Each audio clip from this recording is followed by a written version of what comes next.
Hey guys, hey guys, what's up? Another video with me, Vipin here. Today I'll be focusing on second PU economics, and the second unit that you guys have, that would be human resource development. Now I can't do the entire unit in one video, so I've decided to split it into about three different videos. Firstly, I'll be focusing on population, then poverty, and then the last division of that unit, that would be human health. Okay. Now this unit has got about 18 marks weightage for your final exam. So as you can see, it's a pretty important unit. So let me just get down to the presentation, and I'll go about explaining this concept from uh, from the examination point of view, and from of course the other important things that you must know about this unit as well. Okay, one moment. Yeah. India's population is 1.21 billion, and that's my expression when you hear a number like 1.21 billion. It's not often do you go about seeing a number as big as that. Okay, and being Indians, I'm sure that you would have noticed already how crowded our cities are. All right, 1.21 billion is an extremely large number. If you look at America, the entire country's population is about 240 million people. 240 million people is barely about 20% of the overall population of this country. So you can see how big we really are. Okay. Now, before I go about telling you why we actually became so dense in terms of population, let's go about seeing some more features of India's population. Right? Population density in India is 382 per square kilometer. Now that's a big number, because if you look at the global average, it's just 46 per square kilometer. If any of you were to walk out of a mall, or if you were to try to find parking space in Bangalore, especially in places like say MG Road or Brigade Road, you really see how many people are there. It's a very, very big number, but it's so difficult for us to realize how many people are actually there.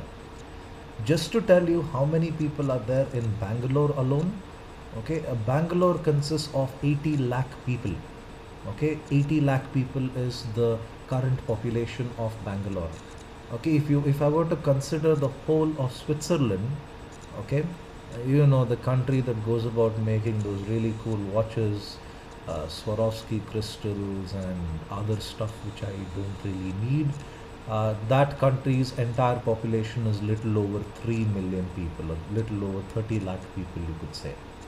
In fact, Bangalore has exceeded the population of Switzerland by nearly 3 times. So you can see how many people are actually there in terms of population density. Going on, where are these people in terms of the occupation that they take up? Okay, most of India's population continues to remain in the primary sector. When I consider the primary sector, it also includes mining. I don't want to consider mining here. I would mostly like to focus on agriculture. Okay, a large part of India continues to in fact take up the profession of agriculture. Okay, next you have the secondary sector, which is manufacturing. Manufacturing in India is not doing so well. All right, that's why you see a sudden dip in the number of people in the profession of manufacturing. The reason being, a lot of manufacturing jobs have been taken away in India, and they've all been given away to China. Okay, you even have Indian companies which are choosing to manufacture in China. Companies like, for example, Micromax, although they happen to be Indian companies, they still get their phones manufactured in China. Okay. Other examples, for example, yeah, Standard Fireworks, which is a very, very famous company from Tamil Nadu, known for being one of the biggest sellers of fireworks during Diwali. Even those guys are getting fireworks done in China. It's a little hard to imagine how a place like China happens to be less in terms of manufacturing cost, than compared to a place like Tamil Nadu. Okay, so you can see most of the jobs in fact being taken away from India and in fact being given to China. Then tertiary sector. Tertiary sector here refers to service sector, IT companies, telecom companies, insurance companies, banking, all that comes in the tertiary sector. Tertiary sector also contributes to one of the largest exports from this country. Okay, it's a little weird to imagine services which are a little bit, which are in fact intangible, are in fact part of one of India's biggest exports. I'll explain how services are exported in another unit in economics. You guys anyway have foreign trade. I'll tell you more details about how services are in fact exported. So keep that in mind. Okay. Then measures to control India's population. So what have we been doing in order to control the number of people from spreading like wildfire? Okay, let me be as blunt as possible here. Why does India have such a massive population? Because India's population and unemployment have got an unusual link. Because people don't have jobs, the guy tends to look at his wife and say, "Hey, are you free?" And plus one to the family afterwards. No, that is the truth. In fact, I know it sounds a little funny, but that is the truth. When people are in fact employed, they spend more time at work, and when they spend more time at work, they come back home and they are very tired. And when they are tired, their libido factor or their carnal desires, if you could say, is in fact considerably reduced. Or from your guys' perspective, you could say they're so busy at work, once they come back home, they are no longer able to hoist their flags, if you know what I mean. And they don't really are able to add any plus one to the family. Okay, so that's one of the reasons why we have so many people in the country. It's linked to unemployment, in fact. That we are the first country in the world to actually take up a deliberate policy to control the high birth rate.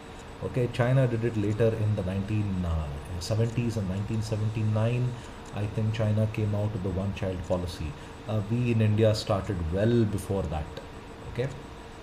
During the first 5-year plan, a sum of rupees 65 lakhs was earmarked for this purpose. So we in fact had a separate budget for doing this particular job.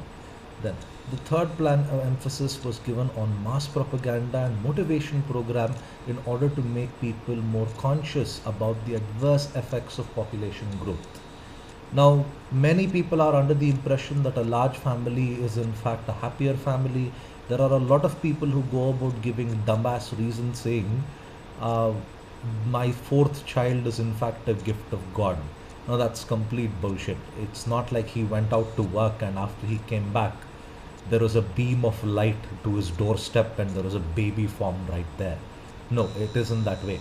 A small family is in fact a happier family. There are a lot of people today who have learned that when you don't have kids, your expenses have in fact considerably reduced, and in fact you can in fact have a happier lifestyle, or even in fact a much more improved lifestyle without children. I know it's something which is a little too harsh to accept, but that is in fact the truth. Okay, if you consider children today, they happen to be an additional cost. That is a fact.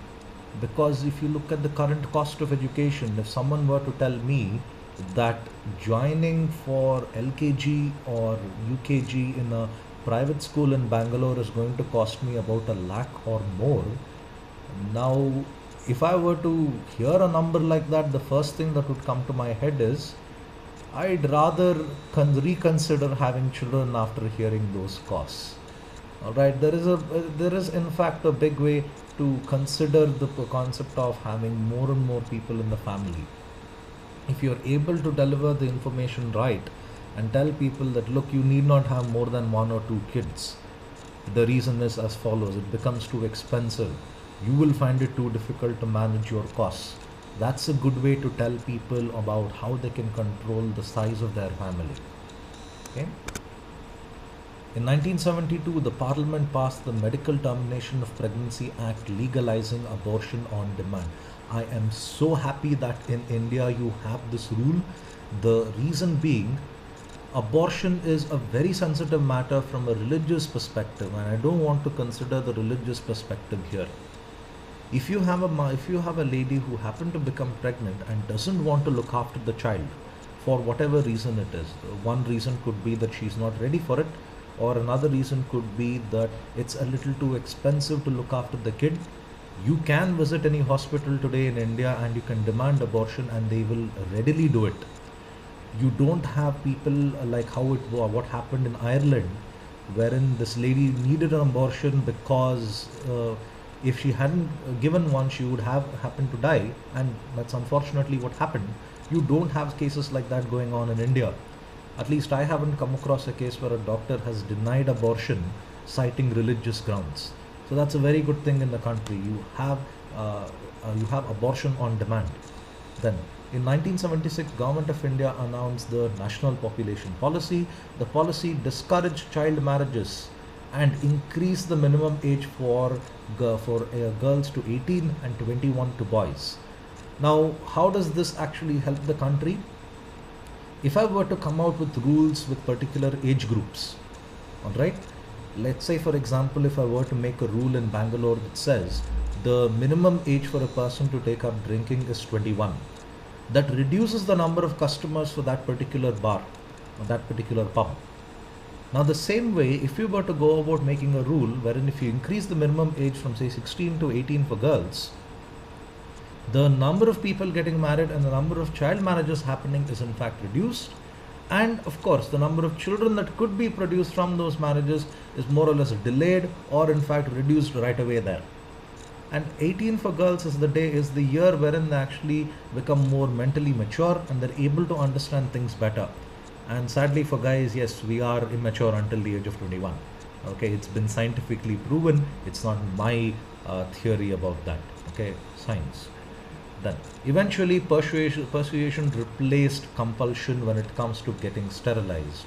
Now, I don't want to get into too much of details in this, but if you've read Nandan Nilekani's book Imagining India, he's given countless examples wherein during the Indira Gandhi regime, you had people who were, they had these camps, like you could say we almost were like the German Nazis, wherein we would in fact kidnap people more or less, and especially for guys afterwards, it used to be just snip, snip, snip, if you know what I mean. Okay. The National Population Policy. The National Population Policy makes school education up to the age of 14 free and compulsory and reduce dropouts. Well, how is education and population related? If you educate people about how population is in fact important and how it goes about affecting your lifestyle, and you are able to convince them that okay, you are able to give them a more sensible perspective of reality and the concept of population towards their own personal lives. Okay, achieve universal immunization for children against all vaccine preventable diseases. Recently, India was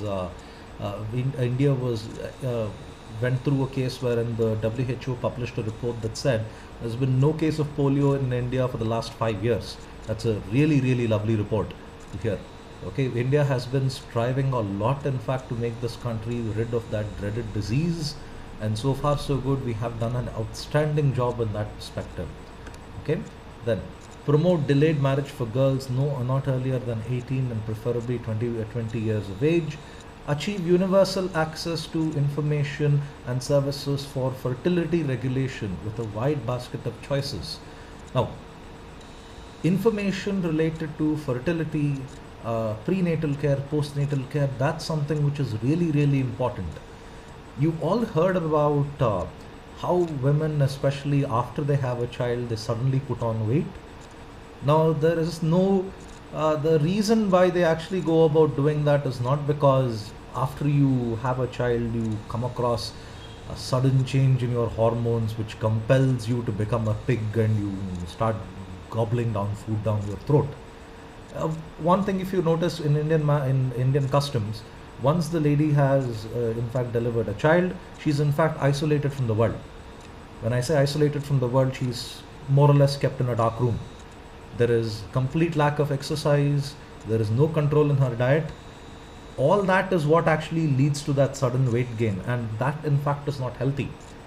You come across so many things like this because and other superstitious beliefs, which has in fact brought down the quality of prenatal care and postnatal care. People need to be educated on how these things actually work.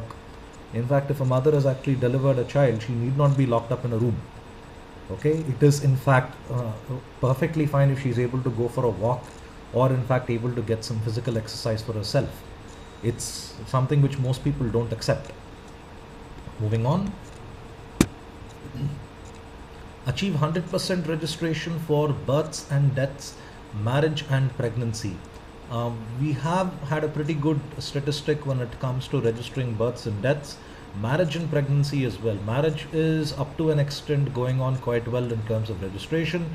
Pregnancy is the one thing which happens to be a little out of control. All right, we need to improve on that. Contain the spread of HIV, AIDS, and STDs.